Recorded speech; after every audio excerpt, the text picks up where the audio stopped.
వాళ్ళని అర్థం చేసుకొని, మన పరిస్థితులను అర్థం చేసుకొని, మన స్థితిగతులను మార్చే దేవుని పాదాల చెంతకు వచ్చాం. స్తుతించుట ద్వారానే మన స్థితి మారుతుంది. హల్లెలూయా, హల్లెలూయా. ఈ సమయంలో నాయక్ గారు వచ్చి ముందుకి ఆరాధనలో నడిపిస్తారు. మొదటిగా మోకరించిన మనము రెండు చేతులు పైకెత్తి, యేసయ్యా నా హృదయ భారము మీరు తొలగించాలి. యేసయ్యా నాకున్న చింత మీరు తీసివేయాలి. నాకున్న సమస్యలు మీరు తొలగించాలి. నా హృదయపూర్వకముగా నిన్ను ఆరాధించుటకు నా ప్రాణాత్మ దేహములు మీ అగ్నితో కాల్చి మీ పరిశుద్ధ రక్తములో కడిగి నిన్ను ఆరాధించే కృప ఈ రాత్రి నాకు ఇవ్వండి అయ్యా. హల్లెలూయా, హల్లెలూయా, హల్లెలూయా. ఆరాధనకు యోగ్యుడైన దేవుడు మన స్థితిగతులు మార్చేవాడు, మన కలవరాలు కొట్టివేసే దేవుడు. ఈ రాత్రి మనసారా మోకరించిన మనము హృదయం తెరిచి ఆయన వైపు చేతులెత్తి మన అంతరంగాల్లో నుంచి ఆయన్ను పిలుద్దాం. యేసయ్యా నీకు పక్షపాతము లేదు, అందరినీ ఒకే రీతిగా ప్రేమించేవాడవు నీవు. నా హృదయ వేదన చూడయ్యా, నా అంతరంగములో ఉన్న నా దుఃఖాన్ని చూడయ్యా. నీ సన్నిధికి వచ్చిన నేను దుఃఖముతో తిరిగి వెళ్ళకూడదయ్యా. యేసు నువ్వు కృప చూపుటకు ఐశ్వర్యవంతుడవయ్యా. నా కొరకు గాయం పొందిన నీవు నా హృదయ గాయము మారిపోయేవాడవయ్యా. హల్లెలూయా. నోరు తెరిచి స్తుతించుదాం. మన నోరు తెరిచినప్పుడు ఆయన మన హృదయాన్ని నింపేవాడు, మన నోటిని నింపేవాడు. హల్లెలూయా, హల్లెలూయా, హల్లెలూయా, హల్లెలూయా. స్తోత్రం, స్తోత్రం, స్తోత్రం. నిన్ను ఆరాధించకుండా నేను ఉండలేనయ్యా. నీవు నాకు మేలు చేసిన ప్రతి క్షణము నా హృదయం నీ సన్నిధిలో గంతులేస్తూ ఉందేసయ్యా. నీవు చేసిన మేలులకు నేను ఏమి ఇవ్వగలనేసయ్యా. ఈ రీతిగా నేను బ్రతికున్నానంటే అది నీ కృప. నేను సజీవంగా ఉన్నానంటే అది కేవలం నీ కృపేనయ్యా. స్తోత్రమయ్యా, స్తోత్రమయ్యా, స్తోత్రమయ్యా, స్తోత్రం. హల్లెలూయా. సహాయం చేసే దేవుడు అని హృదయం తెలిసి దేవుని ఆహ్వానిద్దాం. నీవు నాకుండగా నీవే నాండగా, నీవు నాకుండగా నీవే నాండగా, నీవే నా, నీవే నా, నీవే నా, నీవే నా.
Say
గతించిన 3 వారాల నుంచి మనం కీర్తనల గ్రంథములో నుండి మొదటి అధ్యాయము ధ్యానం చేస్తా ఉన్నాం. హల్లెలూయా. మరి భాగ్య చెప్పినప్పుడు నాకు చాలా సంతోషం అనిపించింది. మన బ్రతుకులు సరిచేసి బాగు చేసి మనల్ని ఈ భూమి మీద జీవించిన జీవిత కాలంలో ఒక ఉన్నతమైన స్థితికి తీసుకుని వెళ్ళేది దేవుని వాక్యం. మనం పాటలు గుర్తుంటే మందిరానికి వచ్చాక ఏమేం చేసామో అవన్నీ గుర్తుంటాయి, కానీ గుర్తుండదు వాక్యం గుర్తుండదు. చాలా బాగా చెప్పానంటారు కొన్నిసార్లు, కానీ ఏం చెప్పారంటే గుర్తుండదు, ఏమీ చెప్పలేదు. కానీ వాక్యాన్ని మాత్రం గుర్తు పెట్టుకోగలిగితే మనం ఎంతో ధన్యులు. హల్లెలూయా, హల్లెలూయా. మనకి గొప్పవాళ్ళం కావాలని, ఆస్తిపరులు కావాలని, మనకి లోకంలో ఒక మంచి గుర్తింపు రావాలి అని మనం చాలా ప్రయాసపడుతున్నాం కదా. అవన్నీ మన హృదయంలో ఉన్నవి. ఆ కోరిక తీరాలి అంటే ఇది చెయ్యాలి. ఏం చేయాలి అంటే కనీసం రోజుకి ఒక్క మాటైనా గుర్తుపెట్టుకోవాలి దేవుని వాక్యం. ఒకవేళ రోజు చదవటానికి, వాక్యం చదివి మా మనసులో దాచుకోవటానికి మాకు చదువు రాదు అంటే ఆదివారం దేవుని సన్నిధిలో చెప్పబడిన వాక్యాన్నైనా మన గుండెల్లో దాచుకోవాలి. ఏం చెప్పారు, పోయిన వారం ఏం చెప్పారు అంటే ఈ వారం మళ్ళా ఆదివారంకి వెళ్దామంటే మళ్ళా రాదు కదా, వస్తుందా రాదు. కాబట్టి పోయిన వారం ఏం చెప్పుకున్నాము? ఎవరికన్నా గుర్తుందా? అపహాసకులు కూర్చుంటారు. మరి అపహాసకులు ఎవరు అని అంటే సామెతల గ్రంథంలో నుంచి మనం చదువుకున్నాం. ఎవరు? అమితమైన గర్వంతో ప్రవర్తించే వాళ్ళు అపహాసకులు. వాళ్ళకి ఆ పేరు పెట్టబడింది అని సొలొమోను గారు చెప్పారు. అపహాస్యం చేసేవాళ్ళు కొందరు ఉన్నారు బైబిల్ గ్రంథంలో. వాళ్ళ పేర్లు నేను పోయిన వారం చెప్పలేదు. ఒకటి నెహెమ్యా గారు శిథిలమైపోయినటువంటి లేకపోతే కూలిపోయిన దేవాలయాన్ని కట్టడానికి తిరిగి మళ్ళా యెరూషలేము వెళ్ళి ఆ యెరూషలేము గోడలు కడతా ఉంటే టోబియా, సన్బల్లటు అని ఇద్దరు వ్యక్తులు ఎంతో శ్రద్ధతో, ఎంతో భయముతో, ఎంతో దేవుని ఎడలో భక్తితో ఆయన ఆ పని చేస్తూ ఉంటే వీళ్ళిద్దరూ ఏమని హేళన చేస్తారు అంటే, ఇప్పుడు సంపత్తి నెహెమ్యా గ్రంథంలో ఉంది మాట, ఓ నక్కెళ్ళి ఆ గోడకి తగిలితే అది కూలిపోతుంది. ఏం కడుతున్నాడు ఈ నెహెమ్యా? కానీ నెహెమ్యా ఎంత కష్టపడి ఆ యెరూషలేముకి తిరిగి వెళ్ళాడు. ఉద్యోగానికి సెలవు తీసుకొని ఆ ఉద్యోగం చేసే ఆ పోస్ట్ ఎంత కాస్ట్లీ పోస్ట్ అంటే రాజునకు గిన్నె అందించే పోస్ట్. అంటే ఆ రాజుగారు ఏమి తినాలన్నా ముందు ఈయనే చూడాలి. అలాంటి బాధ్యత కలిగిన పోస్టులకి సెలవు ఇవ్వరు అసలు. దేవుని దగ్గర ప్రార్థన చేసి సెలవు వాళ్ళే ఇచ్చి, కావలసినవన్నీ వాళ్ళే ఇచ్చి, అంత సిద్ధపాటు దేవుడు ఆయనకి ఇచ్చి తీసుకొని అంత ప్రయాసతో వెళ్ళి కడుతుంటే నువ్వేం చేస్తున్నావని హేళన చేశారు. చేసే మంచి పనిని హేళన చేసే వాళ్ళని అపహాసకులు అంటారు. దాన్ని అపహాస్యం అంటారు. ఇంకొక చోట చూస్తే సమూయేలు గ్రంథం 2వ సమూయేలు గ్రంథం 6వ అధ్యాయంలో ఒక వ్యక్తి గురించి రాయబడి ఉంది. అపహాస్యం చేయడం అంటే ఏంటి అని మీకు అర్థమవుతున్న కోసం చెప్తున్నా. దావీదు గారు మందసం తీసుకురావడానికి అప్పటి వరకు ఓబేదెదోము ఇంట్లో ఉంది మందసం. 3 నెలలు ఓబేదెదోము ఇంట్లో దేవుని మందసం ఉంటే ఆయన చాలా దీవించబడిపోయాడు. ఆ వార్త అందరికీ తెలిసింది. అక్కడ నుంచి దావీదుపురానికి తీసుకెళ్ళడానికి దావీదు గారు ఆ దేవుని మందసాన్ని తీసుకొస్తూ ఉన్నప్పుడు దేవుని మందసం తెచ్చే ఆ ముందు చాలా సంతోషంగా దేవుని మందసం నా దగ్గరికి వస్తుంది, నా ఇంటికి వస్తుంది, లేకపోతే నేను నివాసం ఉంటే నా స్థలానికి వస్తుంది అనే ఆనందం తట్టుకోలేక ఆయన నాట్యం ఆడాడంట. మైమరిచి నాట్యం ఆడుతూ ఉంటే తన భార్య అయిన మీకాలు, సౌలు రాజుగారి కుమార్తె, ఆమె రాజుగారి కుమార్తె కాబట్టి ఆమె కళ్ళు ఎక్కడున్నాయి? నెత్తి మీద ఉన్నాయి. ఉండి ఆయన ఏమందంటే ఆ మందసము యొక్క విలువ, ఆ మందసములో దేవుని యొక్క సన్నిధి యొక్క ఘనత తెలియక మందసం వస్తుందనే సంతోషంలో ఉన్న తన భర్తను చూసి అపహాస్యం చేసిందని బైబిల్ గ్రంథంలో రాయబడింది. అపహాస్యం ఎప్పుడైతే చేసిందో, ఏంటి ఒక పనుడిలాగా చేస్తున్నాడు ఇలాగా, ఏదో ఆషమాషి వ్యక్తిలాగా చేస్తున్నాడు ఇలాగా అని తను అపహాస్యం చేసింది అని వాక్యంలో రాయబడింది. దాని కారణాన్ని బట్టి అంటే భర్తను దేవుని సన్నిధిలో ఆనందిస్తున్నటువంటి దావీదు గారిని ఆమె ఆ హేళన లేకపోతే అపహాస్యం చేసిన కారణాన్ని బట్టి ఆమెకు బిడ్డలు లేరు అని వాక్యం రాయబడింది.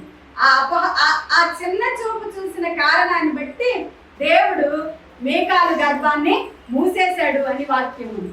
దేవుడు బిడ్డలారా, ఎంత భయంకరం అసలు! ఒక స్త్రీకి బిడ్డలు పుట్టకపోవడం అంటే అది ఎంత బాధాకరం! అది ఆ దుఃఖము తన బ్రతుకున్నంత కాలం అనుభవించింది. అలా ఉండకూడదు అని మనం పోయిన వారము నేర్చుకున్నాం. ఎలా ఉండకూడదు? అపహాసకులు కూర్చుండే చోట కూర్చోకూడదు. ఏది విలువైనదో, ఏది శ్రేష్టమైనదో, ఏది మంచిదో, ఏది చెడ్డదో యోచించి అట్టి జ్ఞానాన్ని అభివృద్ధిలోనికి మనం తీసుకొని వెళ్ళడానికి ఆ మంచి స్నేహము, ఆ మంచి స్నేహితుడు ఎవరు అంటే యేసయ్యే. హల్లెలూయా, హల్లెలూయా.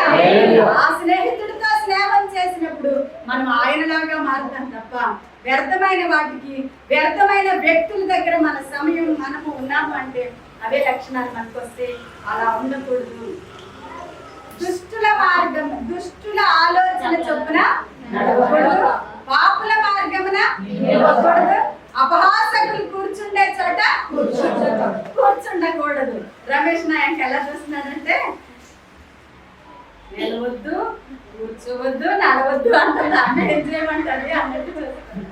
మనము నిలవకూడదు, నడవకూడదు, కూర్చోకూడదు. మరి ఏం చెయ్యాలి? ఆ 2వ వచనం చదువుదాం.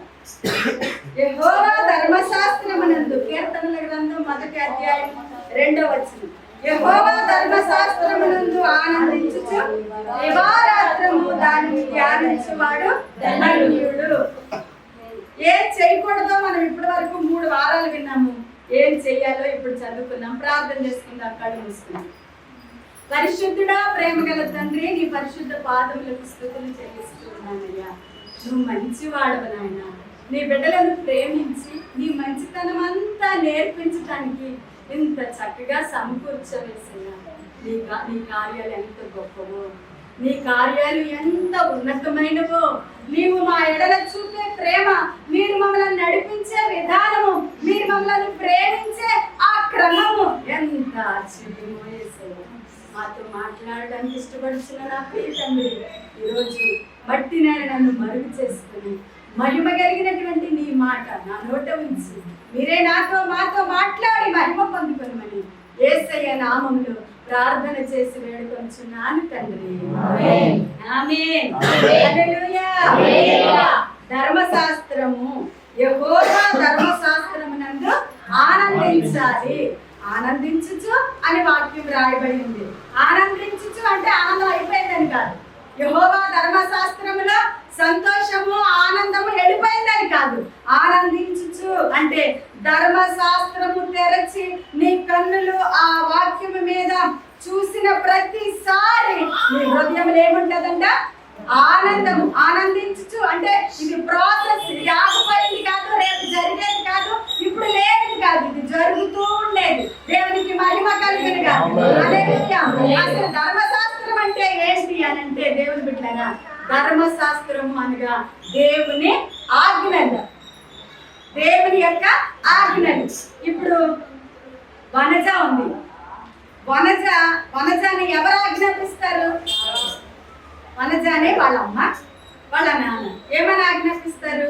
నువ్వు చాలా చక్కగా ఉన్నావు కాబట్టి నువ్వు బయటకు వెళ్ళొద్దు, నువ్వు కాలేజీకి వెళ్ళాలి, చదువుకోవాలి, నువ్వు ఇంట్లో ఉండాలి కదా.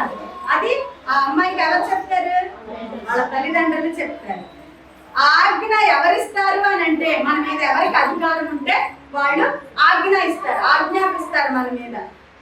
ఇంట్లో ఎవరు పెద్దోళ్ళో వాళ్ళు ఆ కుటుంబం మీద అధికారం చూపెడతారు.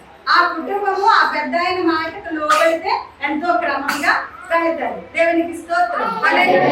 కానీ ఇంట్లో ఉన్న నలుగురు నాలుగుగా ఉంటే ఆయన ఏమవుతుంది?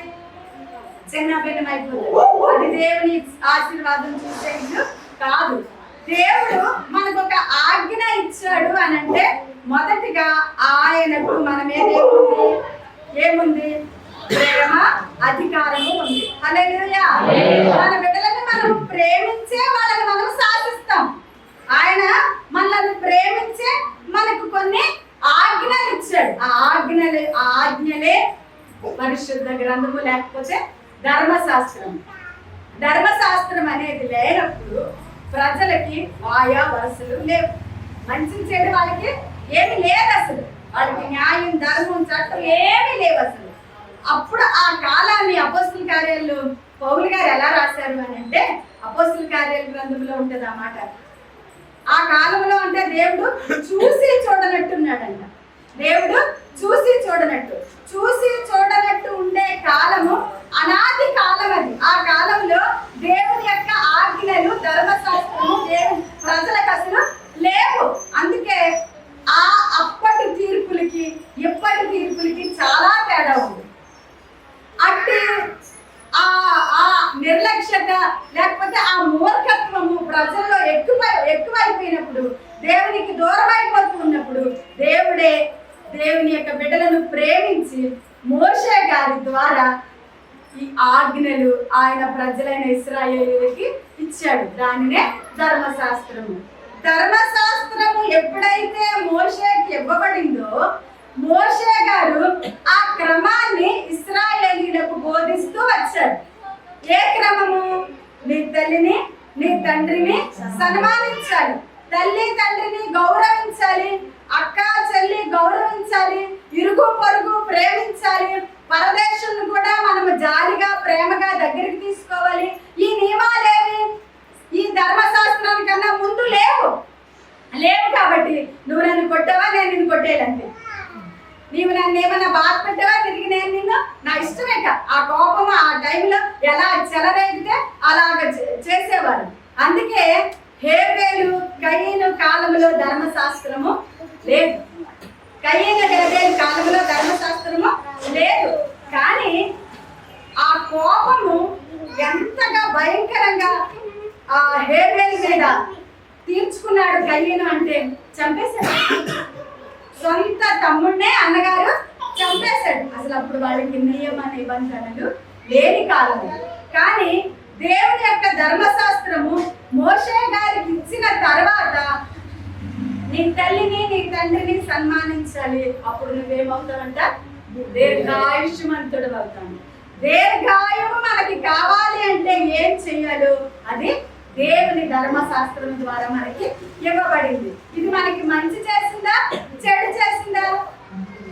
పాటిస్తే నీవు దీర్ఘాయుష్మంతుడు అవుతావు, లేకపోతే నీ ఆయుష్కి నువ్వే బాధ్యుడు. దేవునికి మహిమ కలుగునుగా. హల్లెలూయా. మొట్టమొదటి ఆజ్ఞ ఏమి ఇవ్వబడింది అని అంటే, నీ దేవుడైన యెహోవాను నీవు సేవించాలి, ప్రేమించి ఆయన నీవు ఆరాధన చేయాలి. ఆకాశం అందే కానీ, భూమి మీదే కానీ, భూమి క్రింద నీళ్ల అందే కానీ నువ్వెవ్వరిని కూడా పూజించకూడదు, ఏ రూపానికి కూడా నీవు నమస్కారము చేయకూడదు. ఇది ఆజ్ఞ. భారతదేశంలో అయితే ఈ ఆజ్ఞకి అంత వ్యతిరేకంగానే పనిచేస్తుంది దురాత్మ. హల్లెలూయా. దేవుని ధర్మశాస్త్రము ఏమి చేయమని ఆయన బిడ్డలమైన మనకు ప్రేమించి ఇచ్చాడు. ఆ ధర్మశాస్త్రములో మొదటి మాటే మనము మొట్టమొదటిగా భారతదేశము అస్సలు ఎక్కడ కూడా నెరవేర్చలేకపోతుంది. మనకి అన్ని బొమ్మలే, ఇది వేరే దేశాల్లో లేదు. ఇలాగా 33.5 కోట్ల దేవుళ్ళు దేవతలు కలిగిన దేశం ఎవరిది అంటే మన భారతదేశం. దేవుని ధర్మశాస్త్రం ఇవ్వబడిన మనము ఏ రూపానికి నీవు నమస్కారం చేయకూడదు అనే ఆజ్ఞ ఇవ్వబడిన మనము ఏం చేస్తున్నామో మనల్ని మనం పరీక్షించుకోవాలి. గుడ్డితనంలో ఉన్న లోకం కొరకు ధర్మశాస్త్రం యొక్క ఆజ్ఞకు లోబడిన మనం ఏం చేయాలి? కన్నీరు కార్చి ప్రార్థన చేయాలి. హల్లెలూయా. హల్లెలూయా.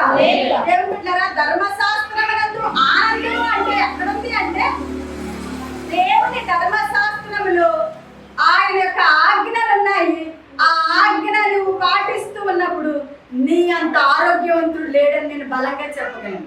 నీ అంత సంతోషించే వ్యక్తి మరి ఒకరు లేరు అని బలంగా నేను చెప్పగలను. ఈ రాత్రి దేవునికి మహిమ కలుగునుగా. ఈ కట్టడ లేకపోతే నువ్వు ఎక్కడ పోతావో నీకే తెలియదు. ఈ నియమం అనేది లేకపోతే నువ్వేం చేస్తావో నీకే తెలియదు.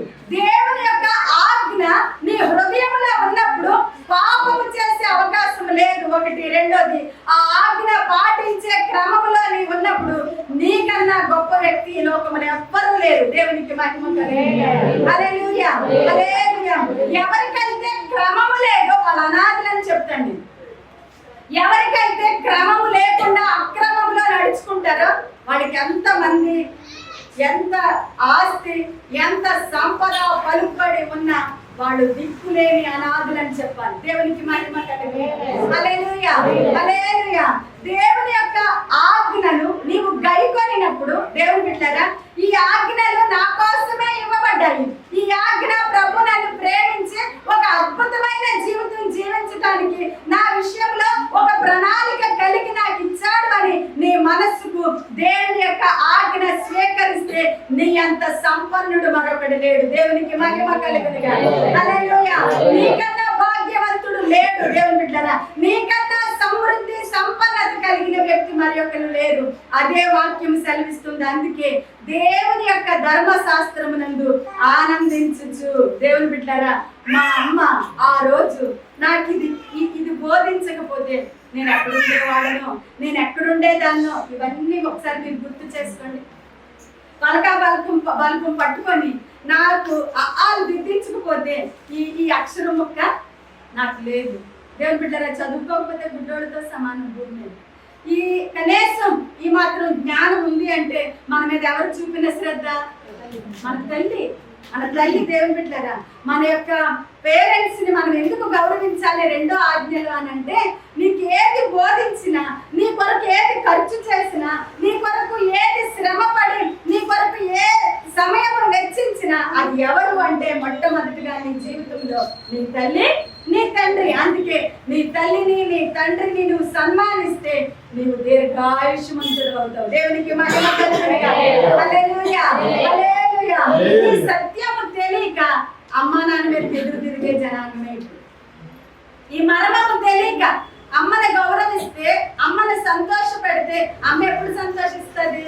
మనం మంచిగా బ్రతికితే ఏ తల్లికైనా అంతకు మించిన ఆనందము లేదు. తన కొడుకు, తన కూతురు తను చెప్పిన మాట వింటుంది అన్న దానికన్నా మిక్కిలి సంతోషం ఏ తల్లిదండ్రులకు కూడా ఉండదు. దేవునికి మహిమ కలుగును గాక. హల్లెలూయా. మన బిడ్డ మన మాట వినకపోతే ఆ గుండెల్లో వేదన ఎవరికి చెప్పుకోలేంది. అప్పుడే మన క్షీణ దశ మొదలైపోతుంది. దేవుని బిడ్డరా, మనము దేవుని యొక్క కార్యాలు వాళ్ళకి నేర్పించేది మన ఆజ్ఞ, మన మాట వినేది పిల్లల ఆజ్ఞ. దేవునికి మహిమ కలుగును గాక. ఈ గొప్ప అద్భుతమైన సత్యము ధర్మశాస్త్రము ద్వారా దేవుడు మనకి ఇచ్చాడు. అమ్మా, అయ్యా, మీరు ఎలా చెయ్యండి, మీరు ఎలా ఉండండి, ఈ క్రమమే ధర్మశాస్త్రము. ఈ క్రమాన్ని గౌరవిస్తే అది నీకు ఆనందము. దేవునికి మహిమ కలుగును గాక. యెహోవా ధర్మశాస్త్రమునందు ఆనందించుచు. కొంతమంది అంటారు, మా నాన్న సరిగా ఉండరు, మా అమ్మ సరిగా ఉండదు. దేవుని బిడ్డలారా, వాళ్ళ లెక్క వాళ్ళది.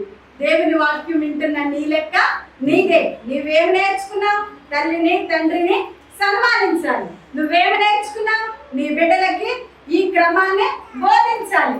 బోధించే క్రమం నీ తల్లికి తెలియకపోతే, అంటే ఇంకా లోకము గుడ్డితనంలో ఉంటే, బోధించబడిన తన యొక్క కుమార్తెవైన నీవు ఈ సత్యాన్ని పాటిస్తే ఆటోమేటిక్ గా అక్కడ దేవుని కార్యము జరుగుతుంది. దేవునికి మహిమ కలుగును గాక. హల్లెలూయా.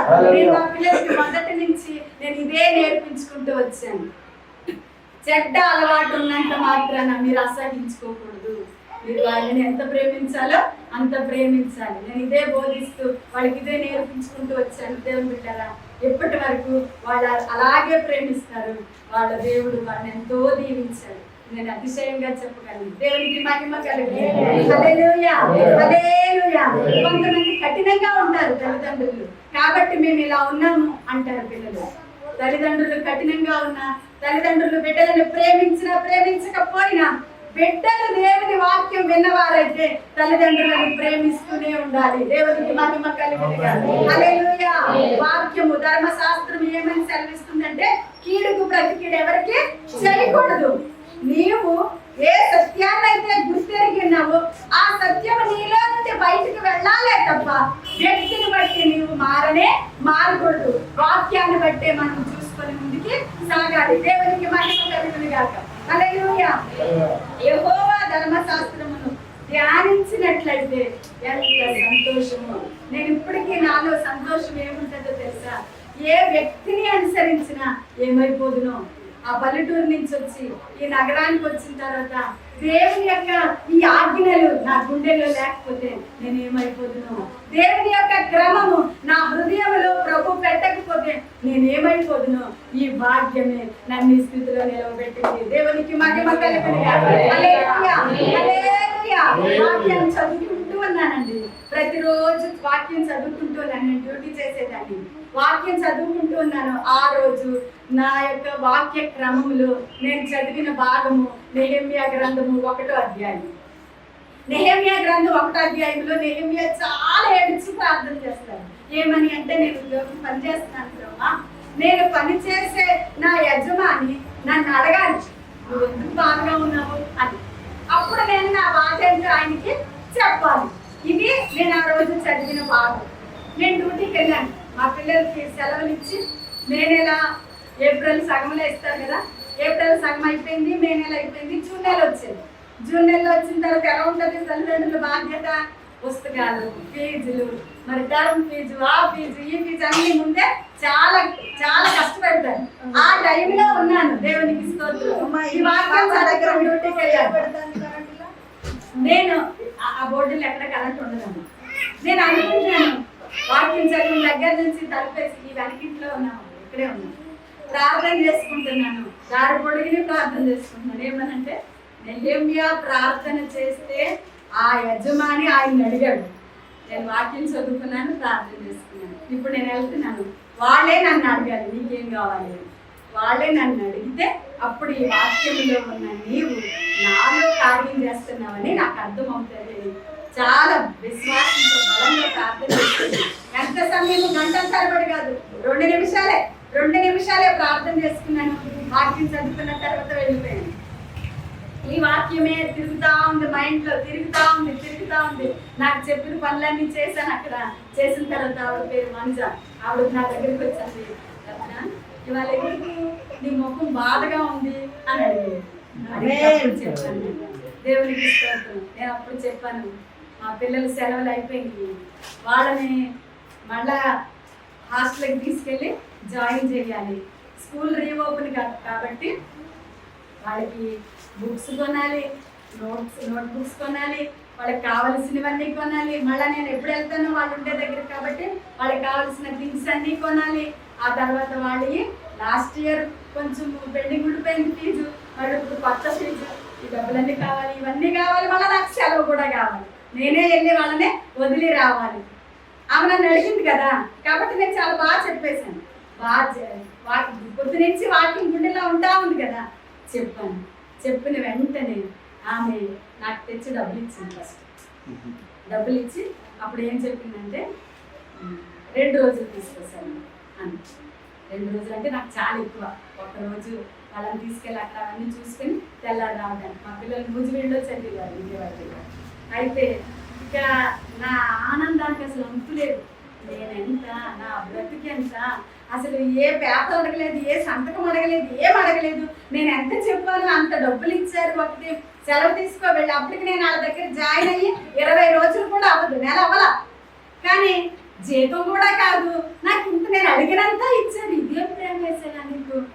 అది నాకు ఎలా వచ్చింది? వాక్యం చదువుతున్నారని. దేవునికి మహిమ కలుగుతుంది. వాక్యములో సంపద ఉందండి, ఈ వాక్యంలో సమృద్ధి ఉందండి. ఈ వాక్యం చదివితే నీ జీవితంలో నువ్వు ఊహించిన దానికన్నా, నువ్వు అనుకున్న దానికన్నా వింతైన రీతిగా నా ప్రభు నిన్ను నడిపిస్తాడండి. అందుకే వాక్యం చదవాలి. వాక్యం చదవటమే కాదు, ఆ వాక్యం నాలో నెరవేర్చబడాలి అనే తృష్ణ, ఆ ఆకలి మనకు ఉండాలి. దేవునికి మహిమ కలుగుతుంది. హల్లెలూయా, హల్లెలూయా. అబ్బా ఎంత సంతోషంగా ఇంటికి వచ్చాను. పిల్లలకు చెప్పాను, వాళ్ళకి కావాల్సినవి కొన్నాను, వెళ్ళని వచ్చాను. నెల అయింది, నా జీతం ఇస్తున్నారు. నా జీతం ఇచ్చేటప్పుడు నేను మీ దగ్గర డబ్బులు తీసుకున్నాను కదా, ఇదిగో కొంత మీరు తీసుకోండి అని నాకు ఇచ్చిన దాంట్లో నుంచి నేను తిరిగి ఇస్తా ఉంటే నేను ఇచ్చే చెయ్యి ఆమె ఇలా మూసిపెట్టి ఆమె ఏమందంటే ఇవి పిల్లల కోసం ఇచ్చాను, అవి నీ జీతం నేను తీసుకున్నాను. దేవుని బిడ్డరా, మీరు చూడని పండగ చెప్తున్నాను. ఆ రోజు నేను ఎగిరిన గంతులు అసలు ఎవరికి అర్థం కాదు. దేవునికి మహిమ కలుగుతుంది. హల్లెలూయా, హల్లెలూయా. అప్పటి నా జీతంతో పోలిస్తే 4 నెలల జీతం అది వాళ్ళు ఇచ్చింది. నాకు 4 నెలల జీతము నేను సంవత్సరం అంతా కట్టాలి. నెలకు ఒక 1000 రూపాయలు, నెలకు ఒక 500 తీరిస్తే 2 సంవత్సరాలు కట్టాలి అనుకున్నాను నేను. కానీ మేము ఏదైతే నీకు ఇచ్చామో నువ్వు ఊరెళ్ళేటప్పుడు అవి పిల్లల కోసం ఇచ్చాము, తిరిగి నాకు కట్టక్కర్లేదన్నాను. వాక్యంలో ఏముందండి? వాక్యంలో ఏముంది? ఎవరిదో ధనం నాకు తెలియదు, కానీ అది నీ సొంతం అవుతుంది. దేవునికి మహిమ కలుగును గాక. హల్లెలూయా. నీకు కావాల్సింది నీవు జాగ్రత్త పెట్టుకోలేవని జాగ్రత్త పెట్టే వాళ్ళ దగ్గర నీ కోసం దాచిపెడతాడు నా దేవుడు. అదే వాక్యంలో ఉన్న మర్మము. దేవునికి మహిమ కలుగును గాక. హల్లెలూయా, హల్లెలూయా. ఎంత ఆశ్చర్యం అనిపించిందో ఈ చిన్న జీవితానికి. నా బ్రతుకులో డబ్బుల విషయంలో మొట్టమొదటి మిరాకిల్ అది. దేవునికి మహిమ. హల్లెలూయా.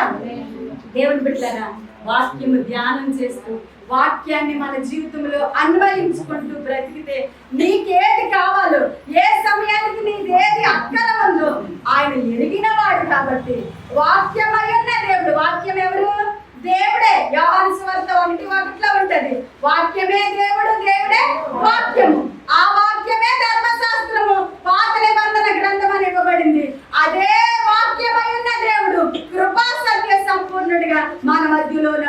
ఉన్నాడు. దేవునికి మహిమ కలుగును. హల్లెలూయా. ఆత్మ స్వరూపిగా మన మధ్యలో సంచరిస్తున్నాడు. ఆయన ఆ కాలంలో ధర్మశాస్త్రములో ఉన్న కాలంలో కన్నా ఇప్పుడు ఈ కాలంలో ఉన్న మనకి మరీ దగ్గరగా ఉన్నాడు. ఇంకా నువ్వు ఎంతో వెయిట్ చేయాల్సిన అవసరం లేదు. దేవుని బిడ్డగా హృదయపూర్వకంగా నువ్వు అడిగిన వెంటనే సమకూర్చే దేవుడు. దేవునికి మహిమ కలుగును గాక. హల్లెలూయా. యెహోవా ధర్మశాస్త్రమునందు ఆనందించుచు. ఎప్పుడెప్పుడు చదవాలంట? ఎప్పుడెప్పుడు చదవాలంట? ఆదివారం తెస్తే మళ్ళీ ఆదివారం వరకు బైబిల్ గుర్తుకొచ్చాలంట.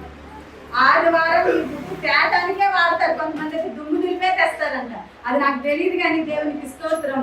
అలాంటి స్థితిలో ఉంటే వాక్యములో ఉన్న ఆనందము మనలో ఉండదు. దేవుని బిడ్డలు ఎప్పుడు ఏడ్చుకుంటూనే ఉంటాం, ఎప్పుడు కోపడుతూనే ఉంటాం, ఎప్పుడు ఏదో ఒక మనసులో బాధే ఉంటది.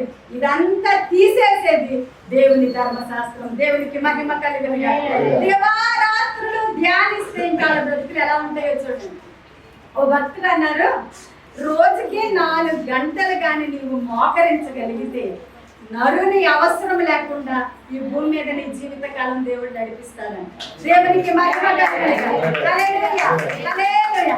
ఇక దివారాత్రులు అంటే రాత్రి పగలు వాక్యాన్ని మన గుండెల్లో దాచుకుంటే వాళ్ళ జీవితాలు ఎంత ఆశ్చర్యంగా ఉంటాయో.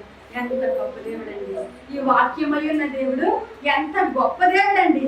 పనికి మాలిన వారమైన మనల్ని ప్రేమించి పరిశుద్ధ వాక్యాన్ని తీసుకోండి ఫ్రీగా, ఈ వాక్యంలో ఉన్న ఘనతంతా మీరు అనుభవించండి అనిస్తే ఇంకా అదే పనికి మాలిన స్థితిలో ఉంటాను. ఈ వాక్యంలో ఉన్న ఆ గొప్పతనం నాకు వద్దు అనుకునే మూర్ఖత్వంలో ఉన్నాం. దేవుని బిడ్డలు జ్ఞాపకం చేస్తున్నాడు దేవుడు మనందరికీ. ఒక్క లైన్ చదవండి, ఒక్క వచనం చదవండి. రోజు లేచిపోతుంది మీ జీవితాలలో ఆ వాక్య ప్రభావితం ఎంత అద్భుతంగా ఉంటుందో గ్రహించండి. ఎందుకు ఇంకా మనలో ఉన్నది ఏది నెరవేర్చబడని ఆ యొక్క లేమిలో మనం ఉండాలి. నేనే అద్భుతమైన సాక్ష్యం మీ ముందు చెప్పాలి. ఒకరోజు ఇదే హైదరాబాద్ లో రహమత్ నగర్ లో ఉన్నాం. రెంట్ కట్టలేదు 5 నెలల రెంట్ కట్టలేదని తాళం వేసేసారు. ఇంటికి తాళం వేసేసారు. తాళం వేసేస్తే దేవుని బిడ్డరా సాయంత్రం ఇంటికి వచ్చాను. ఆ తాళం చూశాను. ఎందుకు తాళం వేసింది? నేను వేసిన తాళం పైన ఇంకో తాళం ఉంది. ఏంటి ఇలా తాళం వేశారు అంటే, మీరు రెంట్ కట్టట్లేదని మా నాయనమ్మ తాళం వేసేసి తాళం చేసి తీసుకెళ్ళిపోయింది. పిల్లలు చిన్న వాళ్ళు నా దగ్గర తిరుగుతా ఉన్నారు. వాళ్ళని చూసి నాకు ఏడుపు వచ్చారు. తాళం వేస్తే వేశారు, పిల్లలకి ఏం చేయాలి ఇప్పుడు? వాళ్ళకి ఆకలి టైం కదా, ఏం చేయాలి అనుకుంటున్నాను. మా అబ్బాయి 5th చదువుతున్నాడు అప్పుడు. అయితే వాళ్ళకి అర్థం కావట్లేదు నేను ఎందుకు బాధపడుతున్నాను. ఈ తలుపు తాళం వేసేసింది, ఆ బయట అడుగుంటే అడుగు మీద కూర్చున్నాను. నేను అడుగుతున్నాను దేవుని, మా ఇల్లుకి తాళం వేసేసారు, నాకు ఇప్పుడు ఆ తాళం తీపియండి అని నేను ఎవ్వరిని అడగలేదు. నేను ఎవరింటికి వెళ్ళను. ఇప్పుడు సుందరరావు అని ఉండేవారు. ఏదైనా చిన్న సమస్య ఉంటే ఆయన చర్చి దగ్గరే ఎప్పుడు ఉండేవారు కాబట్టి ఆయన దగ్గరికి వెళ్ళి చెప్తే ఆయన డేవిడ్ పల్లం గారికి చెప్పేవారు. అవన్నీ అయిపోయినాయి అంతకు ముందు. ఇప్పుడు మాత్రం నేను ఎవ్వరి దగ్గరికి వెళ్ళను, ఏ బంధువుల దగ్గరికి వెళ్ళను, పాస్టర్ గారి దగ్గరికి వెళ్ళను, చర్చ్ దగ్గరికి వెళ్ళను. నేను ఇక్కడే ఉంటాను. నా తాళం మీరు ఎలా తీపిచ్చి నా పిల్లలకి మీరు అన్నం పెడతారు అది మీకే తెలుసు ప్రభా. నేను మాత్రం ఈ అవసరతలో నేను ఎక్కడికి వెళ్ళనని అలాగే కూర్చుంది. దేవునితోనే నా మైండ్ మాట్లాడుతూ ఉంది. వాళ్ళని చూస్తూ ఉన్నా, కళ్ళని నీళ్ళు రావట్లేదు కానీ గుండెలు అంతా దుఃఖంతో నిండిపోయింది. ఆ టైంలో దేవుని బిడ్డలారా ఒక 5 నిమిషాలు గడిచి ఉంటానండి. ఈ 5 నిమిషాల్లోనే చాలా కష్టమైపోతుంది నాకు. అప్పుడు నాకు ఒక ఫోన్ వచ్చిందని ఇచ్చారు. ఫోన్ మాట్లాడటానికి నాకు మాట రావట్లా, అసలు మాట్లాడటానికి మాట రావట్లేదు, మాట్లాడలేకపోతున్నా. నాకు ఫోన్ తెచ్చిన ఆ అబ్బాయి మా ఇంటి పక్క రూమ్ అబ్బాయి అన్నమాట. ఆంటీ మీ అన్నంట మీతో మాట్లాడతారంట. మీ అన్నంటే మా పెదనాన్న గారి కొడుకు, ఆయన మా కుటుంబాలన్నింటిలో పెద్ద ఆయన అటు గాంధీ గారు అని. ఆయన వాళ్ళ అబ్బాయి మా ఇంట్లో ఉండి ఇంటర్ ఎగ్జామ్ రాశాడు. కాకతీయ కాలేజీలో చదివి ఎగ్జామ్ రాసి వెళ్ళిపోయాడు. ఆ రోజు ఎగ్జామ్ రిజల్ట్ వచ్చిందంట. తెలియదు నాకు. పాస్ అయ్యాడు, అబ్బాయి పాస్ అయ్యాడని చెప్పడానికి ఆయన ఫోన్ చేశాడన్నమాట. కానీ నాకు చెప్పడానికి, ఆయనతో మాట్లాడటానికి ఈ దుఃఖంలో నాకు అసలు మాట్లాడలేదు.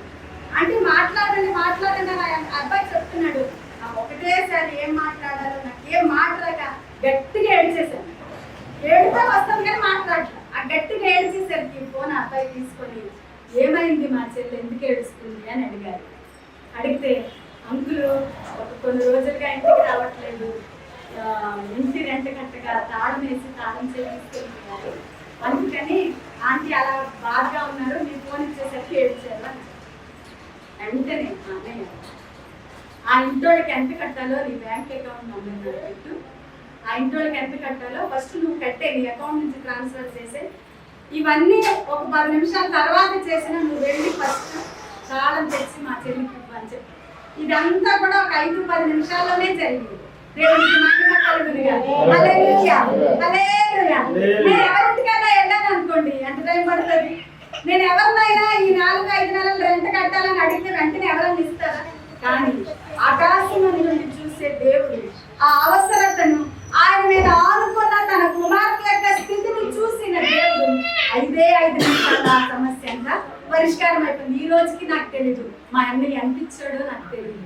ఆ తాళం తెచ్చి ఇవ్వటం, ఆ తాళం తీసుకోవటమే తప్ప ఇది ఎలా జరిగిందో ఇప్పటికీ నాకు తెలియదు. దేవుడు బిడ్డలైనా ఎవరు సమర్థులో, ఎవరు ఆ స్థితికి వెంటనే నిన్ను విడిపించడానికి సరిపోయిన వారు ఎరిగిన దేవుడికి గాని నువ్వు చెప్తే, ఆ ఎరిగిన దేవుని యొక్క ధర్మశాస్త్రం మీద నువ్వు ఆధారపడితే, ఈ వాక్యంలో నువ్వు ఆనందించగలిగితే, దివారాత్రులు నీ మైండ్ అంతా ఇదే ఉంటే, నీ అవసరతలు, నీ అక్కలను, నీ పరిస్థితి ఎలా ఉన్నా సరే వెంటనే కార్యం చేసే గొప్ప దేవుడు ఆయన, సత్యవంతుడు. దేవునికి మహిమ కలుగునుగా. హల్లెలూయా, హల్లెలూయా. ఎంత ఆశ్చర్యము దేవుని బిడ్డలు. ప్రతిదీ ఎన్నో విషయాలు నా నిజ జీవితంలో నేను ఎదుర్కొని వాటి నుంచి బయటపడ్డ పరిస్థితులు పెద్ద పుస్తకం అవుతుంది రాస్తే. దేవునికి స్తోత్రం. ఆ పరిస్థితులన్నీ